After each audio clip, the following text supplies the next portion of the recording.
భారతదేశంలో వైద్య పరికరాల దిగుమతిని సులభతరం చేయడానికి నేషనల్ సింగిల్ విండో సిస్టమ్ ఎన్ఎస్డబ్ల్యూఎస్ని ఏ సంస్థ అభివృద్ధి చేసింది? Option 1 Wipro, option 2 Infosys, option 3 SCL technologies, option 4 TCS.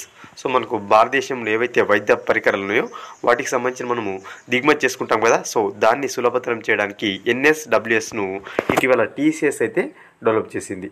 National single window system అనమాట. ఓకేనా? TCS, Tata consultancy services. ఓకేనా? Option 4 right answer.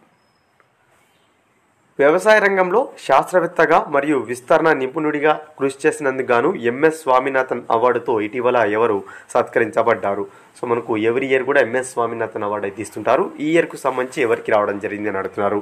Option 1 BR Kamboj, option 2 Harendra Kumar, option 3 Anil Sharma, option 4 Chitra Patel. So మనకు ఈ ఇయర్కు సంబంధించి ఎంఎస్ స్వామినాథన్ అవార్డును బిఆర్ కంబోజ్ గారు అయితే పొందడం జరిగింది. బిఆర్ కంబోజ్కి అయితే ఈ ఎంఎస్ స్వామినాథన్ అవార్డు అయితే రావడం జరిగింది. ఇతను హర్యానా అగ్రికల్చర్ యూనివర్సిటీకి వైస్ ఛాన్సలర్గా పనిచేస్తున్నాడు.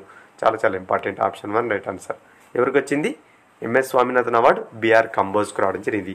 ఇతను ఎక్కడ పనిచేస్తున్నారు? ప్రస్తుతం హర్యానా అగ్రికల్చర్ యూనివర్సిటీకి వైస్ ఛాన్సలర్గా పనిచేస్తున్నారు. నెక్స్ట్ వన్, భారతదేశంలో ఐఎస్సిసి ప్లస్ సర్టిఫికేట్ పొందిన మొదటి కంపెనీ ఇది? Option 1 Indian oil corporation, option 2 Bharat petroleum corporation limited, option 3 Reliance industries, option 4 Tata Motors. So భారతదేశంలో ఐఎస్సిసి ప్లస్ సర్టిఫికేట్ పొందిన మొదటి కంపెనీ రిలయన్స్ ఇండస్ట్రీస్. గుజరాత్లో గల రిలయన్స్ ఇండస్ట్రీస్ అనేది ఐఎస్సిసి ప్లస్ సర్టిఫికేట్ పొందిన మొదటి కంపెనీగా నిలిచింది. చాలా చాలా ఇంపార్టెంట్. ఓకేనా? భారతదేశంలో ఇటువంటి అంటే ఈ సర్టిఫికేట్ పొందిన మొదటి కంపెనీ రిలయన్స్ అని గుర్తుపెట్టుకోండి.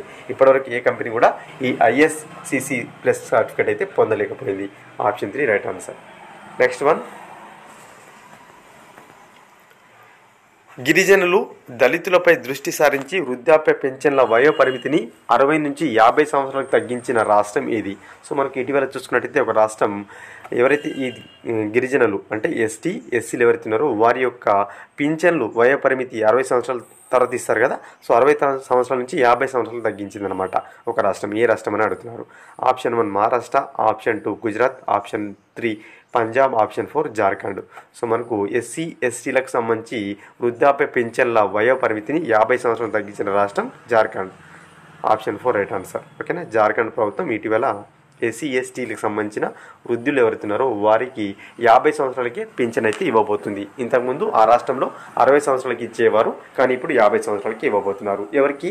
ఎస్సీ వృద్ధులకు. చాలా చాలా ఇంపార్టెంట్. Option 4 right answer.